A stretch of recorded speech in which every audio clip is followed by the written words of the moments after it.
ሰላም ጤና ይስጥልን ተመልካቾቻችን ከአንከር ሚዲያ ዝግጅት ክፍል ያክብሮ ሰላምታችን እናቀርባለን። ከፋኖ መንደር የተገኙ መረጃዎችን የምናቀርብበት መርሃ ግብር ነው ይዘን የመጣ ነው። ባለፉት 3 እና 4 ቀናት በአማራ የተለያዩ ቀጠናዎች የተካሄዱ የሉና ተጋድሎችን የሚያሳዩ መረጃዎችን ሰብስበን ከዘውትር ተሳታፊያችን ጋር ተገናኝተናል። ያሉትን መረጃዎች በዝርዝር ያቀርብልናል። በአማራ ክልል የአብይ አህመድ አገዛዝ በወታደራዊ አጀብ ምርጫውን ለማከናወን የጀመረውን እንቅስቃሴ አጠናክሮ ቀጥሏል። በተለያዩ አካባቢዎች የተነጠቃቸውን ወረዳዎች በማስመለስ ምርጫውን ለማከናወን መጠነ ሰፊ ጥቃትም ከፍቷል። አብዛኛዎቹ አካባቢዎች ተመክተው ተመልሰዋል። በአማራ ክልል ምርጫውን ለማካሄድ ምንም አይነት አስቻይ ሁኔታ በሌለበት እንደዚሁም በአረንጓዴና በቢጫ በሚል በምርጫ ቦርድ የተከለሉ አካባቢዎችንም ጭምር ፋኖዎች ጥቃት እየሰነዘሩ በመሆናቸው ምርጫ የሚካሄድባቸው አካባቢዎች በየጊዜው እየጠበቡና እያነሱ መምጣታቸውን ነው መረጃዎች የሚያመለክቱት። አብይ አህመድ በአዲስ አበባም ይሁን በሌላ አካባቢ የአማራ ክልል ምርጫ ተከናውኗል በሚል ለምክር ቤት ተመራጮችን ለማስገባት እንደተዘጋጀም መረጃዎች ያሳያሉ። ይህ በእንዲህ እንዳለ የአብይ አህመድ መከላከያ ሰራዊት በአዳማ ናዝሬትና በቢሾፍቱ ደብረ ዘይት ለተቃውሞ የወጡ የመከላከያ የቀድሞ አባላትን እርምጃ ሊወስድባቸው እንደሚችል አስጠነቀቀ። የመከላከያ ሰራዊቱ የመረጃና ሚዲያ ማዕከል በሰጠው መግለጫ በቢሾፍቱ ደብረ ዘይትና በአዳማ ናዝሬት እንቅስቃሴ የሚያደርጉትን በአስቸኳይ እንዲያቆሙ በግም እንደሚጠይቃቸው ነው ያስጠነቀቀው። የለበሱትን ዩኒፎርምም ህገወጥ በመሆኑ በአስቸኳይ እንዲያውልቁም ጭምር ማስጠንቀቂያ መስጠቱ ተሰምቷል። ለአንከር ሚዲያ በደረሰ መረጃ በርካታ የቀድሞ የመከላከያ ሰራዊት አባላት እየታሰሩ ይገኛሉ። ከጦር ግንባር የአብይ አህመድ ሰራዊት አባላት የተቃውሞ ትዕይንቱን በመደገፍ መልእክት እያስተላለፉ መሆኑንም ለማወቅ ተችሏል። ዝርዝር መረጃዎችን በተከታታይ እናቀርባለን። የምንጀምረው ባለፉት 3 እና 4 ቀናት በአማራ ክልል ከተካሄዱት የሉና ተጋድሎች ሆናሉ። ወደ ዘውትር ተሳታፊያችን በቀጥታ አልፋለሁ። አመሰግናለሁ መሳይ። እንግዲህ ዛሬ በደቡብ ጎንደር የአማራ ፋኖ ብሔራዊ ንቅናቄ የበላይ ዘለቀ እዝ ብናት ወረዳ በብናት ከተማ ላይ ሰፍሮ የነበረውን የአገዛዙን ጦር ዙሪያው የሚገኙ ምሽጎችን አጥቅቶ በከተማዋ ውስጥ ዘልቆ በመግባት 38 የሚሆኑ የአገዛዙ ጥምር ጦርን መግደሉና ከዚህ ቁጥር በላይ መማረኩንና ማቅሶሉን መረጃዎችን ደርሰውኛል። በከተማዋ ላይ ከባድ ውጊያ ነው የተደረገው። እንግዲህ እቺ ብናት ከተማ የምትባለው በአዲስ ዘመን ከተማ በቅርብ ርቀት የምትገኝና ለደብረ ታቦር ከተማ ደግሞ ከ20 ኪሎ ሜትር ርቀት ላይ ያለች ከተማ ነች። በዚህ ከተማ ላይ ከቀኑ 5 ሰዓት ተኩል እስከ 11 ሰዓት ባደረጉት ውጊያ ትልቅ ድል የተጎናጸፉት። እንግዲህ በከተማዋ ላይ የምርጫ ቅስቀሳ ለማድረግ ዝግጅት እያደረጉ የነበሩ የብልጽግና አመራሮችም የተወሰኑት አመራሮች ተመተዋል። ሌሎቹ ሸሽተው ወደ አዲስ ዘመን ከተማ እንደሄዱ ነው መረጃዎች እያመላከቱ የሚገኙት። በሌላ ዜና እንግዲህ በሰሜን ሸዋ በዛሬው ዕለት የአማራ ፋኖ ብሔራዊ ንቅናቄ ሸዋ ጠቅላይ ግዛት አሳምነው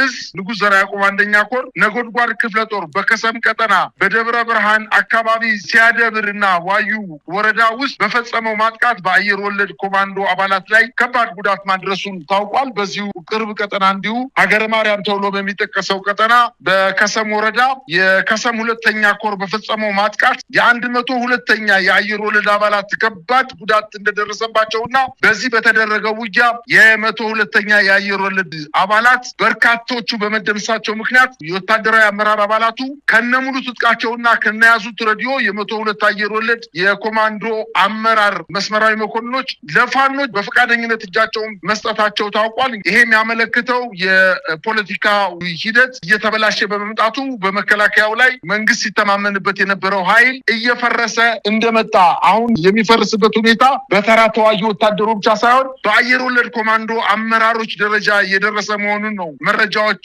እየደረሱኝ። እንግዲህ በሌላ ዜና አጼ ምኒልክ እዝ በወሎ ሀብሩ ወረዳ በሀብሩና ጊራና ትናንት የፋኖ ኃይሎች የ101ኛ ኮር 36ኛ ክፍለ ጦር እንዲሁም የ104ኛ ኮር 24ኛ ክፍለ ጦር በጋራ በፈጸሙት ማጥቃት በከተማው ላይ ሰፍሮ የነበረውን የአገዛዙ ጦር ክፉኛ መጉዳታቸውን ነው መረጃዎች ያመላከቱት። እንግዲህ በወግዲ ወረዳም እንዲሁ ሸመኒ በተባለ ቦታ የፋኖ ኃይሎች የአገዛዙ ጦር ላይ ከባድ ጉዳት ያደረሱበት መሆኑን መረጃዎች አሁን ዛሬ ማምሻ ማምሻውን አመላክተዋል። በዚህ ወረዳ ላይ የአገዛዙ ጦር በከተማዋ ምሽግ ላይ ሰፍሮ በነበረበት ሰዓት የፋኖ ኃይሎች የሞርተር ተከታታይ ጥቃት በማድረስ ስብሰባ አድርገው በተቀመጡበት መሃል ላይ ሞርተር ወድቆ በስብሰባው ላይ የነበሩ አብዛኛው የአየር ወለድ ኮማንዶ አባላት መገደላቸው ሲታወቅ፣ በሌላ ዜና እንዲሁ በጉዞ ላይ የነበሩ የአገዛዙ ጦር ከስምሪት ቀጠና ወደ ከተማዋ ሲመለሱ የነበሩ የአየር ወለድና የመከላከያ አባላት በተፈጸመባቸው ተመሳሳይ የሞርተር ጥቃት በርካቶቹ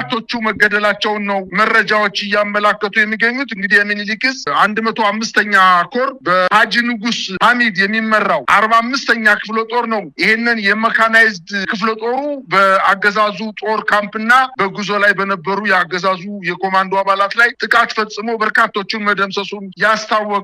በዛሬው ዕለት የተፈጸሙ የፋኖ ጥቃቶች እነዚህን ይመስላሉ። እንግዲህ ከዚህ ቀጥሎ ደግሞ ባለፉት 2 እና 3 ቀናት የተፈጸሙ ከዚህ ቀጥሎ አቀርባለሁ። በተለያዩ ሚዲያዎች እንደተዘገበው የአማራ ክልልን አረንጓዴ፣ ቢጫ፣ ቀይ ቀለም ቀብተው እኛ ምርጫ ማካሄድ የምንችልባቸው ቦታዎች እንደገና ደግሞ በደንብ አድርገን ገፍተን ቢጫ ያሉትን ደግሞ ከፋኖ ኃይሎች አስለቅቀን ወደ ቀይ ወደ ተባሉት ምርጫ በፍጹም ማካሄድ አይቻልባቸውም የተባሉ ቦታዎችንም በተወሰነ ደረጃ አስለቅቀን ምርጫውን በአማራ ክልል በተገቢው መንገድ እናካሂዳለን ብለው ተስፋ አድርገው የነበሩትን ይሄንን ጦርነት ከፍተው በበርካታ ቦታዎች ላይ በተለይ በቢጫ ከልለው የነበሩትን አካባቢዎች ለመቆጣጠር በበርካታ የአማራ ክልል የውጊያ ቀጠናዎች ከፍተው የነበረ እዚህ 5 እና 6 ቀናት ውስጥ ክፍለ ጦር ሜካናይዝድ የሆነ በድሮን በአውሮፕላን አየር ወለድ ኮማንዶዎች በሸዋ በጎንደር በጎጃም እና በወሎ በበርካታ ቀጠናዎች ላይ ውጊያ ከፍተው ተመተው ነው የተመለሱት። መከላከያ እውነት ለመናገር የሰለቸው ይመስለኛል። ተገዶ እየተዋጋ ነው የሚመስለው። ምክንያቱም ገና ውጊያ ከመጀመሩ በፊት ነው ሰራዊቱ እየፈረሰ ያለው፣ እየሞተ ያለው፣ እየተገደለ ያለው። የላስታ ተራሮች ምስክር ናቸው። ሰራዊቱ ለመሸሽና ሩጦ ወደ ከተማ ለመግባት ጥረት በሚያደርግበት ሰዓት በእነዛ ሰንሰለታማ ተራራዎች ገደል እየገባ ወድቆ የሞተው ከጥይት አረር የተረፈው የመከላከያ ሰራዊት በገደል እየገባ የሞተው በጣም በርካታ ነውና መንግስት የተሳካለት አይመስለኝም። በአማራ ክልል በተለይ ትናንትናና ከትናንት ወዲያ የሚኒሊክ ዕዝ በሳይንትና በሰቆጣ ግንባሮች የፋኖ ኃይሎች ጥቃት ከፍተውበት በተለይ በሳይንት ባደረጉት ማጥቃት ከፍተኛ ድል አስመዝግበዋል። ከሳይንት አጅባር እስከ ዴንሳ ምድር ያካለለ ማጥቃት በማድረግ ቁልፍ ወታደራዊ ጠቀሜታ ያላቸውን ቦታዎች ከመቆጣጠራቸውን በተጨማሪ 83 የጦሩ አባላት መደምሰሳቸውንና አንድ የአየር መከላከያ በፋኖ ኃይሎች በቦምብ ተመቶ መጋየቱን ለማወቅ ተችሏል። እንግዲህ በፋኖ የተመታው ዙ23 ይባላል። የአየር መቃወሚያ ነው። የመከላከያ ሰራዊቱ ዙ23ም ታንኮችንም መድፎችንም ድሮኖችንም ይዞ እየተቀማ እየተቃጠለበት ሰራዊቱ ገደል እየገባ እየተማረከና እየፈረሰ የሚገኝበት ሁኔታ ላይ ነው የደረሰው። እንግዲህ በተደረገው ውጊያ በተለይ በዚህ አሁን በጠቀስኩት ቦታዎች ዴንሳ ምድር እና ሳይንት አጅባር ላይ በተደረገው ውጊያ 3 ወታደራዊ ተሽከርካሪዎች የጦር መሳሪያ እንደጫኑ በፋኖ ቁጥጥር ስር ውስጥ መግባታቸውን ነው መረጃዎች የደረሱኝ። እንግዲህ በትናንትናው ዕለትም እንደዚሁ የሚኒሊክ ዕዝ 102ኛ ኮር ስር የምትገኘው 12ኛ ክፍለ ጦር ለማጥቃት የመጣውን የአገዛዙን ጦር ከፍተው ካስገቡ በኋላ ከበባ በመፈጸም የመጣውን ኃይል 25 የጦር አባላት ሲመቱበት ተበትኖ እንደሸሸና በተለይ በራያ ቆቦ አዲስ ዓለምና ስንደዶ በር በተባሉ ቦታዎች ላይ የ12ኛ ክፍለ ጦር አሁንም ጀብድ ፈጽማ በርካታ ተሽከርካሪዎችን ከማቃጠሏ በተጨማሪ 12 አስክሬን የመከላከያ ኃይሉ ትቶ ከአካባቢው መውጣቱንና ቁስለኞችን ጭኖ ማምለጡን ነው መረጃዎች የደረሱኝ። በሌላ አቅጣጫ ከላሊበላ ወደ ሰቆጣ በከባድ መሳሪያ ታግዞ ሲጓዝ በነበረው የአገዛዙ ጥምር ጦር ላይ የፋኖ ኃይሎች በፈጸሙት ማጥቃት 26 የአገዛዙ ጦር ተመቶ ወደ ላሊበላ ከተማ ማፈግፈጉን ነው ለማወቅ የተቻለው። በዚሁ አቅጣጫ እንዲሁም በወሎ ቤተ አማራ የሚኒሊክ ዕዝ ለገሂዳ ወረዳ የአገዛዙን የኮንክሪት ምሽግ የፋኖ ኃይሎች ጥሰው በመግባት ጉዳት ማድረሳቸውን አስታውቀዋል። በሁለት አቅጣጫ የሚኒሊክ ዕዝ የ105ኛ ኮር 33ኛ ክፍለ ጦር በወረዳዋ ንዑስ ከተማ ቢላላ የምትባለው ንዑስ ከተማ የሚገኘውንና በከተማ ዙሪያ ምሽግ ሰርቶ የአካባቢውን ማህበረሰብ ሲያሰቃይ የነበረው በድንገት ወደ ከተማዋ በሌሊት ከበባ በመፈጸም 45 የአገዛዙ የአገዛዙን ጦር በመደምሰስ በርካቶችን ማቁሰል መቻላቸውን ነው መረጃዎች እያመላከቱ የሚገኙት። በአጠቃላይ በወሎ አሁንም ውጊያው ከራያ ቆቦ ወደ ወልዲያ እየተጠጋ እንደመጣና በተለይ አማያና ቢጭሩ በተባሉ አካባቢዎች ላይ ውጊያው አሁንም ተጠናክሮ እንደቀጠለ ነው የሚገኘው። በጉባ ላፍቶ ወረዳም እንዲሁ በቅሎ ማነቂያ ከተማ የአገዛዙ ጦር ለመቆጣጠር ሲንቀሳቀስ ላልኪው በተባለ ቦታ ላይ ቀድሞ የፋኖ ኃይሎች በመገኘት ጉዳት አድርሰውበት ወደ በቅሎ ማነቂያና ወደ ነባር ምሽጉ መመለሱን ነው መረጃዎች እያመላከቱ የሚገኙት። በአጠቃላይ የአማራ ክልልን የሚኒሻ የአድማ ብተና የፖሊስ የብልጽግና መሳሪያ የሚተኩስ ኃይልን ይዞ የመከላከያ ኃይሉን ይዞ ከኦሮሚያ የመጣ የኦሮሚያ ልዩ ኃይልን ይዞ እንዲሁም የድሮንና የሄሊኮፕተር እገዛ የከባድ መሳሪያ እገዛ እያደረገ በርካታ ቦታዎችን እየለቀቀ ወደ ከተማ እየተሰባሰበ እንደሚገኝ ነው መረጃዎች እየደረሱኝ ያሉት። በተለይ በወሎ እየተፈጸመ ያለው ከፍተኛ ተጋድሎ የወሎን ምድር ለመከላከያ ሰራዊት ረመጥ አድርጎበታል ማለት ይቻላል። በተለይ ከራያ ቆቦ እስከ ምዕራብ ወሎ ድረስ የሚወስዱ የወሎ ቀጠናዎች ላይ የአገዛዙ ጦር እንደው በእውነት ለመናገር ስጋው ከነፍሱ ተለይቶ በበድን እንደቆመ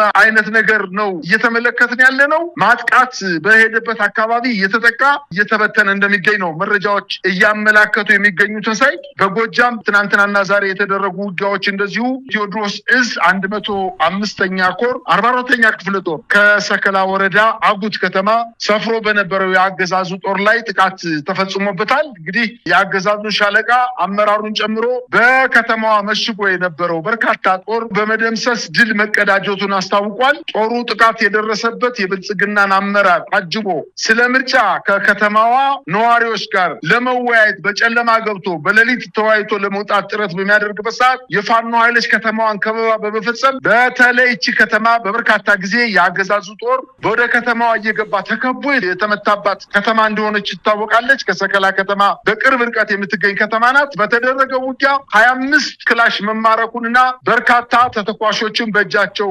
ማስገባታቸውን አስታውቋል። 2 መገናኛ ሬዲዮ የሻለቃ መሪውን ሽጉጥ ጨምሮ የሻለቃ መሪው በዚህ ውጊያ ተገድሏል። ከ1800 በላይ የክላሽ ተተኳሽና ከ720 በላይ የብሬን ተተኳሾችን መማረክ እንደቻሉ ነው መረጃዎች እያመላከቱ የሚገኙት። በሌላ ዜና ከሰከላ ከተማ በቅርብ ርቀት የምትገኘው አዲስ ቅዳም ከተማ የአገዛዙ ጦር በዛች ከተማ ላይ ሰፍሮ ለረጅም ጊዜ የቆየባት ከተማ ነች። ዋና አስፓልት መንገድ ላይ የምትገኝ ከተማ ነች። በዚች ከተማ ላይ የአድማ ብተና ኃይሎች እርስ በርሳቸው ውጊያ ገጥመው በርካታ ኃይላቸው እንደተገደለን ወደ ፋኖ ኃይሎች እጅ ለመስጠት እንቅስቃሴ በሚያደርጉበት ሰዓት አትሄዱም በማለት ሌሎች ኃይሎች ሙከራ ቢያደርጉም ነገር ግን የ105ኛ ኮር 44ኛ ክፍለ ጦር መቀላቀል ችለዋል።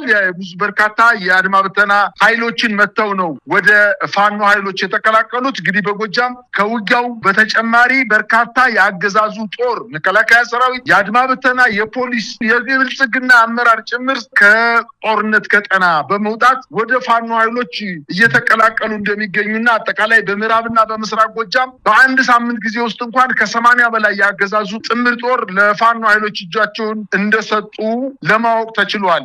በሌላ ዜና በደቡብ ጎንደር ለበርካታ ቀናት ውስጥ የአገዛዙ ጦር በተለይ የምርጫውን አካሄድ የተሳለጠ እንዲሆን ለማድረግ በሚል በፋኖ የተነጠቁትን ወረዳዎችን ለማስለቀቅ ከፍተኛ ዋጋ እየከፈለ እንደሚገኝና ነገር ግን ፈቅ ያለ ውጤት ማምጣት እንዳልቻለ እዛው ደብረታቦር ከተማ አቅራቢያ ማህደረ ማርያም ከሚባለው 10 ኪሎ ሜትር ርቀት ላይ የምትገኘው ከተማ ላይ እንኳን ፈቅሎ እሷን ከተማ መያዝ አለመቻሉን በወሎ የመጣው የመከላከያ ሰራዊት በጋሸን አድርጎ የአረብ ገበያ ወይንም የጋይንት ከተማን ንፋስ መውጫና አረብ ገበያን የተቆጣጠረ ቢሆንም የፋኖ ኃይሎች አሁንም ከበባ በማድረግ በከተማዋ ላይ ጥቃት በመፈጸም በሰራዊቱ ላይ ከፍተኛ ጉዳት እያደረሱበት ነው የሚገኙት። እንግዲህ በትናንትናው ዕለት የአገዛዙ ጦር በሜካናይዝ ታጅቦ ከማህደረ ማርያም እስከ እስቴ ወረዳ መካነ ኢየሱስ ከአረብ ገበያ እስከ ዋንዛዬ ከባድ ውጊያ የተደረገ ሲሆን የውባንታ ባተ 1ኛ ኮር 4 ክፍለ ጦሮች ይሳተፉበት በተለይ መካነ ኢየሱስ የምትባለውን የእስቴ ወረዳ ዋና ከተማን የገባውን የአገዛዙ ጦር መጥቶ